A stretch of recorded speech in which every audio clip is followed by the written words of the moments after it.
किसी university college में आपने कभी सुना कि वहां पे लोग नारा लगा रहे हो कि पास्टर और फादर भारत छोड़ो? या किसी यूनिवर्सिटी में या कॉलेज में आपने कभी सुना कि वहां पे नारा लगता हो कि मौलवी और मौलाना भारत छोड़ो? लेकिन भारत के बहुत सारे यूनिवर्सिटीज में, बहुत सारे कॉलेज में नारा लगता है ब्राह्मण भारत छोड़ो।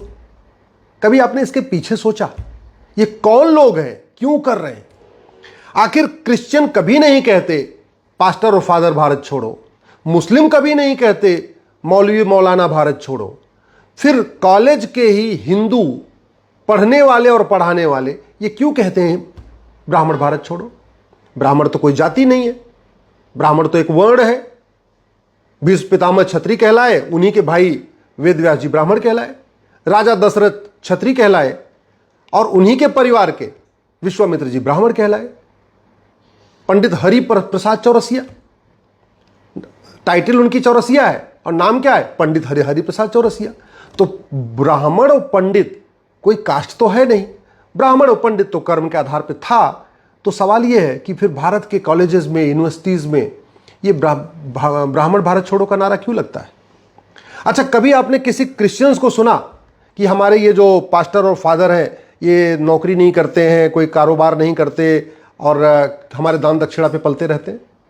या कभी किसी आपने मुस्लिम्स को सुना कि हमारे जो मौलवी हैं, हमारे मौलाना, ये कोई काम धंधा तो करते नहीं, नौकरी नहीं करते, हमारे दान पे पलते रहते? लेकिन ऐसे बहुत सारे आपने हिंदुओं को सुना होगा सोशल मीडिया में जो कहते रहते ये जो ब्राह्मण है ये कोई काम धंधा तो करते नहीं है, हमारे दान दक्षिणा पे पलते रहते हैं। कभी आपने बौद्ध को भी नहीं सुना होगा, जहां पे लद्दाख वगैरह ऐसे कई सारे स्थानों पे जहां बौद्ध मेजॉरिटी में है, वहां पे भी किसी कॉलेज में, यूनिवर्सिटी में ये नहीं सुना होगा आपने कि भंते भारत छोड़ो, लामा भारत छोड़ो। या किसी बौद्ध को भी नहीं सुना होगा कि ये जो भंते और लामा है हमारे दान दक्षिणा पे पलते हैं। तो फिर ब्राह्मणों के बारे में ऐसा क्यों कहा जाता है? ये बहुत बड़ी साजिश चल रही है। सबसे ज्यादा हत्या मुगल काल में ब्राह्मणों की हुई थी। सबसे ज्यादा हत्या फांसी पे ब्राह्मण चढ़ाए गए थे अंग्रेजों के द्वारा। इतिहास है, पूरा गवाह है, आप साक्ष्य उठा के देख लीजिए।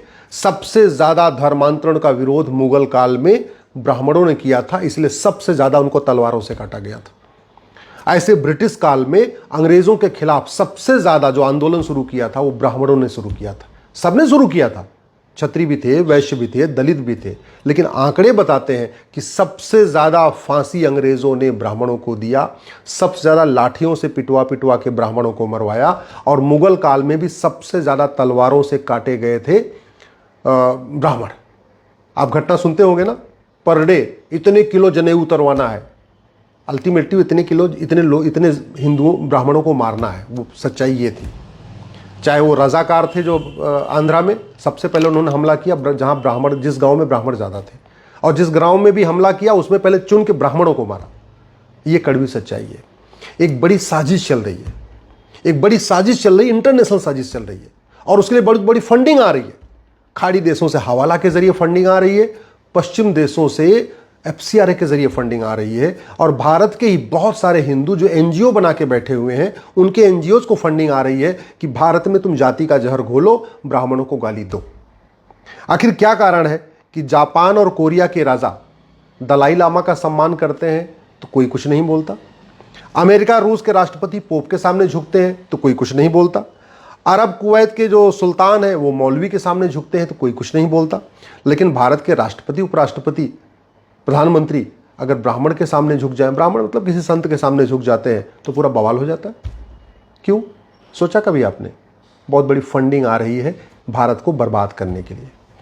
आखिर क्या कारण है कि जब दलाई लामा धर्म का प्रचार करते हैं तो उनको कोई धर्मांध नहीं कहता, या जो मौलवी मौलाना अपने मजहब का प्रचार करते हैं तो उनको कोई पाखंडी नहीं बोलता, जो पादरी है, फादर है, ये जब क्रिश्चियनिटी का प्रचार करते हैं तो इनको भी कोई नहीं कहता कि बहुत बड़ा पाखंड फैला रहे हैं, काला जादू फैला रहे हैं, अंधविश्वास फैला रहे हैं। पूरी पंजाब में चंगाई सभा होती रहती है, फिर भी कभी कोई नहीं कहता कि तो क्रिश्चियन सारे यहाँ पे काला जादू अंधविश्वास फैला रहे हैं। फिर ब्राह्मणों के ऊपर काला जादू अंधविश्वास फैलाने का आरोप क्यों लगाया जाता है? ये सनातन धर्म को तोड़ने की बहुत बड़ी साजिश चल रही है, और ये साजिश फ्री में नहीं हो रही है, बहुत बड़ी उसके लिए फंडिंग आ रही है। ये यूट्यूब पे, ट्विटर पे, फेसबुक पे, इंस्टाग्राम पे ये जो ब्राह्मण भारत छोड़ो, ब्राह्मणों को खदेड़ो, ये फलाना है, ये तो विदेश से आए, हम यहाँ के मूल, ये जितनी बातें की जाती हैं सब पैसे के लिए की जाती हैं। इन सबको फंडिंग होती है, किसी को डायरेक्ट फंडिंग होती है, किसी को उसके एनजीओ को फंडिंग होती है, किसी को उसकी बीबी के नाम पे एनजीओ है, किसी का उसके बाप के नाम पे एनजीओ है, किसी का उसके दोस्त के नाम पे एनजीओ है। सब मिला के फंडिंग हो रही है। खाड़ी देशों से हवाला के जरिए हो रही है, पश्चिम देशों से FCRA के जरिए हो रही है। आखिर क्या कारण है कि जब ये पास्टर और फादर वन गॉड की बात करते हैं, वन बुक की बात करते हैं, तब तो कोई नहीं कहता कि भैया ये तो हेट स्पीच फैला रहे। मौलवी और मौलाना एक खुदा की बात करते हैं, एक होली बुक की बात करते हैं, एक मजहब की बात करते हैं, और यहाँ तक कहते हैं हमारे में जो आएगा वो पाक, जो हमारा मजहब नहीं मानेगा नापाक। तब भी कोई उनके बारे में नहीं कहता है हेट स्पीच फैला रहे। वहीं ब्राह्मण, संत, शंकराचार्य, महामंडलेश्वर, आचार्य वसुधैव कुटुंबकम की बात करते हैं, जननी जन्मभूमिष्य की बात करते हैं, सर्वमंगल मांगल्य की बात करते हैं, सर्वे भवन सुखने की बात करते हैं, फिर भी कहते हैं ये तो पाखंडी हैं, ये तो ये हैं, ये तो ये हैं, ये तो दान ले रहे हैं, ये तो चंदा ले रहे हैं। अभी आपने सुना होगा यूपी के एक बहुत बड़े तथाकथित बड़े नेता हैं, समाजवादी हैं, उन्होंने बोला कि फलाने जी तो बहुत पैसा लेते हैं जी, 50-50 लाख रुपए लेते हैं। कभी आपने सुना किसी मौलाना के ऊपर आरोप लगाया गया हो कि जो जलसा करते हैं, जो ये अपनी तकरीरें देते हैं, उसके लिए पैसा लेता हो? किसी पादरी के ऊपर आरोप लगाया गया कि भैया जो बीच बीच में पूरा ये पास्टर पादरी जो ज्ञान देते रहते हैं, बड़ी सभाएं करते हैं, वो भी पैसा लेते हैं? नहीं। हाँ, ब्राह्मण पैसा लेते हैं, बस ये उनके दिमाग में है। क्यों? क्योंकि उनको पता है कि ब्राह्मण जो है ये सनातन धर्म और उसमें एक बीच में दीवार बन के खड़ा हुआ है। मुगल काल में भी दीवार बन के खड़ा था, ब्रिटिश काल में भी दीवार बन के खड़ा था, और आज भी दीवार बन के खड़ा है। और दीवार गिरा दो, फिर सनातन अपने आप खत्म हो जाएगा। आखिर क्या कारण है कि लोग कभी बाइबल के ऊपर कोई बात नहीं करते कि बाइबल में ये लिखा, ये लिखा, ये लिखा? कभी सुना आपने? कुरान में क्या क्या लिखा है कभी सुना आपने? ये जो बातें करते हैं, तो फिर भगवत गीता के ऊपर क्यों बात करते हैं? हमारे वेद के ऊपर क्यों बात करते हैं? हमारे पुराण के ऊपर क्यों बात करते हैं? हमारे उपनिषद के ऊपर क्यों बात करते हैं? एक बात मैं बता दूं आपको, जो ऋग्वेद पढ़ता है ना, वो चिकित्सक बन सकता है, क्योंकि आयुर्वेद ऋग्वेद का हिस्सा है। जो लोग यजुर्वेद पढ़ते हैं वो बाय डिफॉल्ट ज्योतिषी बन जाते हैं, वो मैथमेटिशियन बन जाते हैं, क्योंकि जो ज्योतिष है, गणित है, एस्ट्रोनॉमी, ये यजुर्वेद का हिस्सा है। जो लोग सामवेद पढ़ते हैं वो संगीतज्ञ बन जाते हैं, क्योंकि जो संगीत है ये सामवेद का हिस्सा है। जो महाभारत पढ़ते हैं उनको पॉलिटिक्स बहुत अच्छी तरीके समझ में आ जाती है। जो राजनीतिज्ञ बनना चाहते हैं, अगर वो महाभारत पढ़ें तो अच्छे बड़े सफल राजनीतिज्ञ बन जाएंगे। लेकिन इनके बारे में कोई बात नहीं करेगा, फिर भी ब्राह्मण के पीछे पड़े रहेंगे। आचार्य चाणक्य ने क्या किया, विश्वनाथ भट्ट जी ने क्या किया, बाजीराव पेशवा जी ने क्या किया, वीर सावरकर जी ने क्या किया, आदि शंकराचार्य जी ने क्या किया, तिलक ने क्या किया, आज़ाद ने क्या किया, इसकी चर्चा नहीं करते। बस ब्राह्मण भारत छोड़ो, ब्राह्मण भारत छोड़ो।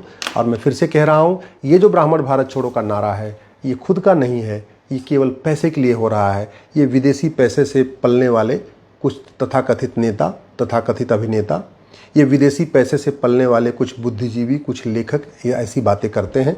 भारत के लोग ऐसी बात नहीं करते, कोई समझदार व्यक्ति नहीं करता। ये ब्राह्मण भारत छोड़ो का नारा वही लगाते हैं जिनके एनजीओज़ को पैसा आ रहा है, या खुद पैसा आ रहा है, या बाप के नाम पे पैसा आ रहा है, या बीबी के नाम पे पैसा आ रहा है। कहीं ना कहीं ये विदेशी फंडिंग से, कहीं ना कहीं इसमें विदेशी फंडिंग का हाथ है।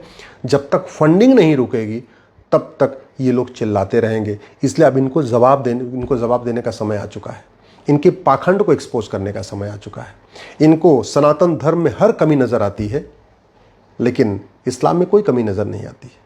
इनको सनातन धर्म में छुआछूत नज़र आता है, बाल विवाह नज़र आता है, सब कुछ नज़र आता है, लेकिन इनको तलाक़े हसन, तलाक़े बाइन, तलाक़े किनाया नज़र नहीं आता। इनको बाल विवाह, बहु विवाह, मुताह, मिस्यार नज़र नहीं आता। इनको चाची से निकाह, मामी से निकाह, बुआ से निकाह, चचेरी बहन, ममेरी बहन, फुफेरी बहन से निकाह, ये इनको कुरीति नज़र नहीं आती, ये इनको कुप्रथा नज़र नहीं आती। इसलिए ऐसे ओट जीवी, नोट जीवी पाखंडियों से बचिए, ऐसे दलालों से बचिए जो पैसे के लिए सनातन धर्म को तोड़ने की कोशिश कर रहे हैं, जाति के आधार पर तोड़ने की कोशिश कर रहे हैं, भाषा के आधार पर तोड़ने की कोशिश कर रहे हैं, क्षेत्र के आधार पर तोड़ने की कोशिश कर रहे हैं, पंथ के आधार पर तोड़ने की कोशिश कर रहे हैं, अगड़ा पिछड़ा बना के तोड़ने की कोशिश कर रहे हैं। ऐसे ओट जीवी, नोट जीवी पाखंडियों से बच के रहिए, इनको एक्सपोज करिए, और अगर ये दोबारा कुछ बोलें तो इनको जवाब देना शुरू करिए। सोशल मीडिया में भी जवाब दीजिए, और अगर आपके आसपास कहीं दिख जाएं तो इनको वहां भी घेर के इनसे सवाल पूछिए। जब तक आप सवाल नहीं पूछेंगे ये सनातन धर्म को कमजोर करने की कोशिश करते रहेंगे।